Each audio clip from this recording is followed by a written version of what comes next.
जिनेंद्र श्रुत संवर्धन ज्ञान संस्कार शिक्षण शिविर की इसी कड़ी में आज हम बात करते हैं पाठ 5, जिसमें वर्णन है देव दर्शन का।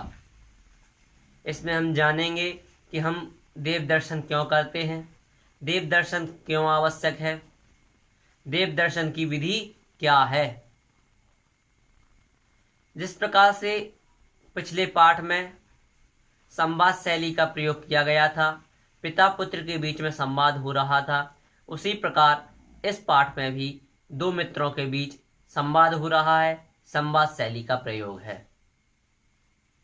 दो मित्र हैं, सौरभ और गौरव। सौरभ और गौरव दोनों स्कूल के छात्र हैं।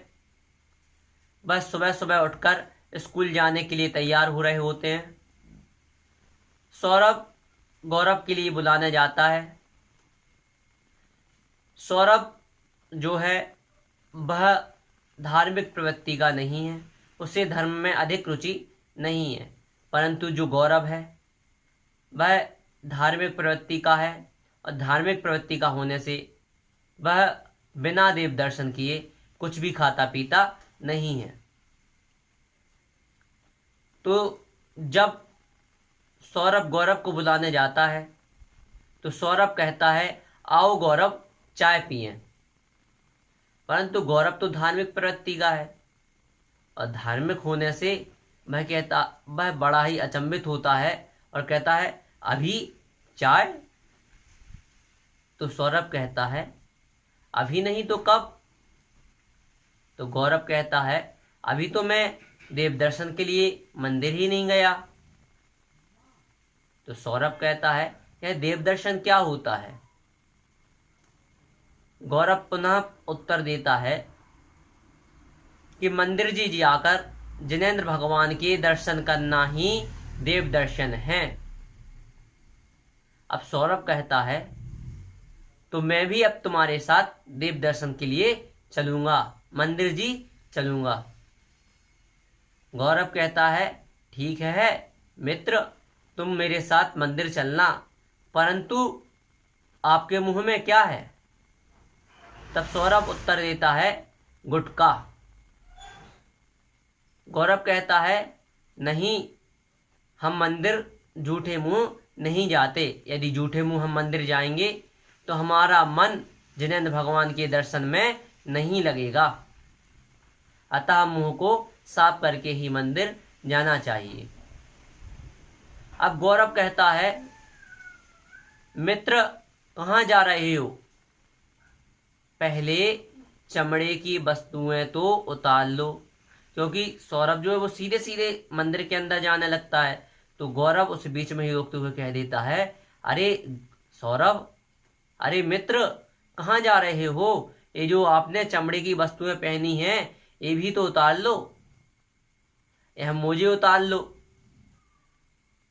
तो सौरभ कहता है, अरे जूते तो ठीक हैं, पर बेल्ट, मोजे, इनको उतारने की क्या जरूरत है? गौरव कहता है, लगता है तुम पहले कभी देव दर्शन के लिए नहीं जाते थे। तो सौरभ कहता है, हाँ मित्र, लेकिन हमारे मामा जी के यहाँ पास में ही मंदिर है, इसलिए हमारे मामा जी के बच्चे वहीं खिड़की में से भगवान के दर्शन कर लेते हैं, और मेरे मामा जी साइकिल पर जाते हुए भगवान के दर्शन कर लेते थे, तो मैं भी वहीं खिड़की में से देव दर्शन कर लेता था। तो गौरव कहता है, मित्र, खिड़की में देव दर्शन करने से हमें देव दर्शन का पुण्य नहीं मिलता, यह सच्चा देव दर्शन नहीं कहलाता। बेल्ट, जूते, मोजे यह अपवित्र होते हैं। साथ साथ यह चमड़े के बने होने से इनमें लगातार असंख्यात जीवों की उत्पत्ति होती रहती है और वह मरते रहते हैं। अतः हमें मंदिर जी में कोई भी वस्तु नहीं ले जाना चाहिए। सौरभ कहता है, मित्र, तुम हाथ में क्या लिए हो? क्योंकि उसे तो कुछ पता नहीं है। तो गौरव फिर आंसर देता है, यह अक्षत हैं।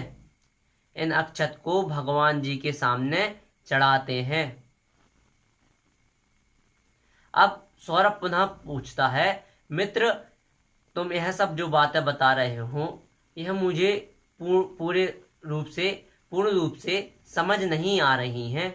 तो आप मुझे एक काम करो, शुरू से अंत तक की देव दर्शन की जो भी विधि है वह सब तुम मुझे बता दो। तो गौरव कहता है, मित्र ध्यान से सुनो। क्या करो? ध्यान से सुनो, जब तुम इसे समझ पाओगे। सबसे पहले उठकर नहा धोकर घर से साफ सुथरे वस्त्र पहनकर हाथों में अक्षत लेकर नीचे ईर्या समिति का, वैसे तो ईर्या समिति मुनियों के लिए कही है, लेकिन हम भी जीवों की रक्षा करें। इस कारण जीवों की रक्षा करते हुए मंदिर जी की ओर प्रस्थान करना चाहिए। मंदिर जी जाकर पानी से पैर धोकर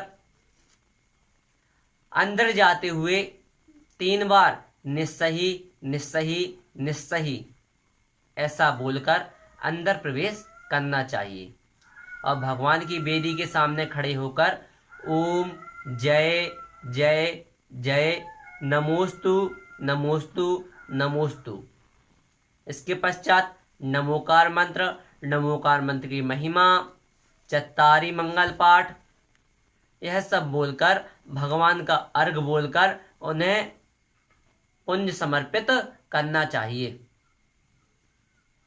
इस भाग में जो 2 पंक्ति लिखी हैं वह लिखी हैं, क्षण क्षण जन्म जो धारते भयो बहुत अपमान, उज्ज्वल अक्षत तुम चरण पूज लहो शिव थान। यह छंद बोलकर अक्षत चढ़ा देना चाहिए। जिनेंद्र भगवान को उनकी वंदना करने के लिए हमें जो आसन बताया गया है वह अष्टांग नमस्कार बताया गया है, अर्थात पूरे लेटकर 8 अंग हमारे जो हैं वह पृथ्वी से जमीन से स्पर्शित हों, उस प्रकार से हम नमस्कार करें। तो अष्टांग नमस्कार करें। अष्टांग नमस्कार करने के पश्चात देव स्तुति को पढ़ते हुए 3 प्रदक्षिणा देकर पुनः भगवान के सामने खड़े होकर 9 बार नमोकार मंत्र बोलना चाहिए। फिर जहाँ गंधोदक रखा रहता है उस गंधोदक की जगह जाकर निर्मलम निर्मलीकरणम पवित्रम पाप विनाशनम जिन गंधोदकम वंदे अष्टकर्म विनाशनम, यह मंत्र बोलकर गंधोदक जी को अपने मस्तक पर धारण करना चाहिए और हमें आवश्यक रूप से केवल मस्तक पर ही गंधोदक धारण करना चाहिए और ज़्यादा हो तो पलकों के ऊपर, जो हमारी पलक हैं इनके ऊपर ही हमें गंधोदक लगाना चाहिए और अन्य यत्र तत्र कहीं भी गंधोदक नहीं लगाना चाहिए। कई लोग अपनी सीने पर, छाती पर भी गंधोदक लगा लेते हैं, गले के पीछे, सिर में, सभी जगह गंधोदक लगा लेते हैं। हमें ऐसा नहीं करना चाहिए। इससे जो बहुमान है, उनका आदर सम्मान है, वह घट जाता है, अपमान होता है। इसलिए ऐसा कदाचित नहीं करना चाहिए। जो उत्तमांग है वह मस्तक है, इसलिए केवल मस्तक पर ही हमें गंधोदक धारण करना चाहिए। गंधोदक लगाने के पश्चात मंदिर जी में जो शास्त्र रखे हैं उन शास्त्रों में से जो हमारी रुचि का शास्त्र है उस शास्त्र का हमें स्वाध्याय करना चाहिए। तो अब सौरभ पूछता है कि इससे क्या लाभ है? आपने इतना तो बताया कि देव दर्शन करो, मंदिर आओ, मंदिर में भगवान के लिए अर्घ चढ़ाओ, अक्षत चढ़ाओ और बस। अब स्वाध्याय करने से क्या फायदा है? तो गौरव कहता है देव दर्शन करने से हमारे भाव अच्छे बनते हैं। भाव अच्छे होने से पाप कर्म नष्ट होकर आत्मशुद्धि एवं सुख शांति प्रदान करते हैं। दिन भर के सभी कार्य निर्विघ्न एवं सानंद संपन्न होते हैं। जिनेंद्र भगवान के दर्शन करने से यदि हमारे संचित कर्मों का नष्ट होता है, उसी प्रकार यदि हम शास्त्र स्वाध्याय करेंगे, उसमें हम अपनी आत्मा का दर्शन करेंगे और अपनी आत्मा का दर्शन करने से हम भी एक दिन भगवान बनेंगे। तब सौरभ पूछता है, हे मित्र, आपका बहुत बहुत शुक्रिया, आपका मैं बहुत बहुत आभार मानता हूँ जो आपने मुझे यह सब बातें बताई, आपने मुझे देव दर्शन की विधि बताई, जिनेंद्र भगवान के दर्शन कैसे करते हैं यह बताया। जिनेंद्र भगवान के दर्शन के बिना यथार्थ ज्ञान संभव नहीं है। परंतु जो आपने बताया कि निस्सही निस्सही निस्सही यह कहना चाहिए, इसका क्या अर्थ है? तो गौरव कहता है, निस्सही का अर्थ है कि हमारे मन में जो भी गंदे भाव, खोटे भाव आते हैं वे सब रुक जावें और हम अपने भाव निर्मल करके मंदिर जी में प्रवेश करें।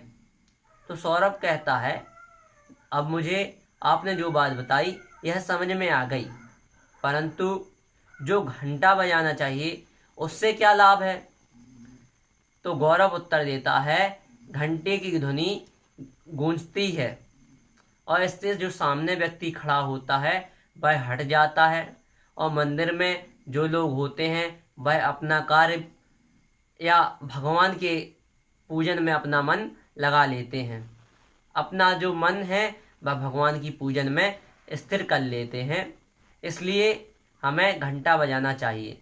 और इसके साथ हमें एक और बहुत बड़ा लाभ है कि घंटे की ध्वनि सुनने से हमें उसके नीचे हम कम से कम 2 से 3 सेकंड खड़े रहें, जिससे हमारा जो शरीर है वह स्थिर हो जाए, वह जो बाहरी विकल्प हैं वह सब छूट जाएं।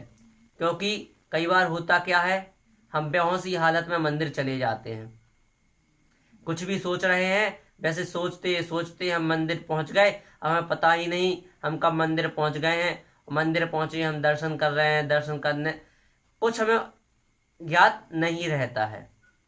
लेकिन जब हम घंटा बजाते हैं तो उसको बजाकर यदि हम उसके नीचे 2-3 सेकंड खड़े रहेंगे तो उसकी जो ध्वनि है वह हमारे मस्तक पर आएगी और मस्तक पर आने के बाद हमें कुछ कंपन होगा और उससे हमारे जो विकल्प है वह सब वहीं के वहीं छूट जाएंगे और हम भगवान के दर्शन में, भगवान की पूजन में अपना मन स्थिर कर सकेंगे। अब सौरभ कहता है, बहुत ही अच्छा मित्र, आपने जो बताया है मैं उसी विधि के अनुसार नित्य प्रतिदिन देव दर्शन करने का संकल्प करता हूँ। जय जिनेंद्र। तो गौरव कहता है, जय जिनेंद्र, और दोनों अपने अपने घर पुनः चले जाते हैं। तो अब हमें पाठ जो यह पढ़ा है इससे हमें यह समझना है कि देव दर्शन किस प्रकार से करें, देव दर्शन की विधि क्या है, किस प्रकार मंदिर जाना चाहिए, मंदिर में जाकर क्या करना चाहिए, क्यों जाना चाहिए। हमारे जो शास्त्र हैं उनमें लिखा है कि एक बार जिन प्रतिमा के दर्शन करने से हमारे पास जितने संचित कर्म हैं उन संचित कर्मों का, उन निधत्ति निगाचित कर्मों का क्षय हो जाता है। अर्थात हमारे पास जो बहुत सारे कर्म एकत्रित हो गए हैं उन बहुत सारे कर्मों में से बहुत सारे कर्मों का क्षय हो जाता है। इसलिए नित्य प्रतिदिन देव दर्शन करना चाहिए। और एक पंचांग टाइप का जो छपा रहता है वो सब पढ़ते हैं कि हम जब घर पर यह सोचते हैं कि कल हमें मंदिर जाना है तो हमें एक उपवास का फल मिलता है, फिर हम ऐसा करते तो इस प्रकार से हमें लगातार पुण्य का बंध होता जाता है। अब हम समझें कि यदि हम एक मंदिर से लगाव कर लेंगे तो उस मंदिर से लगाव करने में भी हमें दोष लगेगा। यदि हम कहें कि केवल मैं तो उसी मंदिर जाना चाहूँगा या उसी मंदिर में मुझे अच्छा लगता है, तो यह गलत होगा। हाँ, यदि किसी मंदिर में बहुत शोरगुल होता है, बहुत सारे लोग आते हैं, लेकिन आपका मन एकांत में लगता है, आप यह सोचते हैं कि मुझे प्रभु भक्ति करनी है, और प्रभु भक्ति करने के कारण मैं केवल एकांत में ही प्रभु भक्ति अच्छे से कर सकता हूँ, इसलिए मैं इस मंदिर नहीं जा सकता क्योंकि यहाँ शोरगुल ज़्यादा होता है, और जो दूसरा मंदिर है वहाँ नहीं होता है, इसलिए मैं वहाँ शांत भाव से अपने आत्मा का ध्यान या प्रभु की पूजन कर सकता हूँ। यह तो सही होगा। परंतु यदि हम यह कहेंगे नहीं, हमें तो वह मंदिर ही अच्छा लगता है, वहाँ यह कलर जो है वह अच्छा लगता है, तो इस भावना, यह जो भावना रहेगी, यह हमारी भावना हमें मिथ्यात्व का बंध कराएगी। इसलिए समझना यह है कि हम जो देव दर्शन है वह क्यों करें, किस प्रकार से करें, और एक और सबसे बड़ा पुण्य यह है कि हम सबसे पहले जाकर भगवान को कम से कम 1 मिनट तक निहारते रहें, जिससे हमें उनमें अपना चेहरा झलकता दिखाई देगा, क्योंकि भगवान एक दर्पण के समान हैं, वह हमें हमारा दिशाबोध कराते हैं। आप यदि गौर करेंगे तो आपको पता चलेगा कि जब आप गुस्से में होंगे तो और आप भगवान के सामने जाएंगे तो आप देखेंगे, आपको ऐसा लगेगा कि जैसे भगवान गुस्से में हैं, और जब आप खुश होंगे, आप मुस्कुरा रहे होंगे, तो आपको ऐसा लगेगा जैसे भगवान भी मुस्कुरा रहे हैं, जबकि ऐसा कुछ तो है नहीं है, क्योंकि जो मूर्ति है उसमें स्थापना तो है, तदाकार स्थापना, परंतु वह सजीव तो है नहीं है तो निर्जीव ही। इसलिए जो जैसा हम अपने अंतरंग में विचार करते हैं, हमारे परिणाम जैसे होते हैं, वैसे ही वह मूर्ति में झलकता है। इसलिए हमें कम से कम भगवान की मूर्ति को 1 मिनट तक निहारते रहना चाहिए। इसके अलावा भी और कुछ भी यदि आपको हमसे जिज्ञासा हो तो आप हमसे पूछ सकते हैं। यूट्यूब चैनल पर भी हमारे कमेंट कर सकते हैं, और व्हाट्सएप पर भी हमें मैसेज कर सकते हैं। आपकी जिज्ञासा का पूर्ण रूप से समाधान किया जाएगा। जय जिनेंद्र।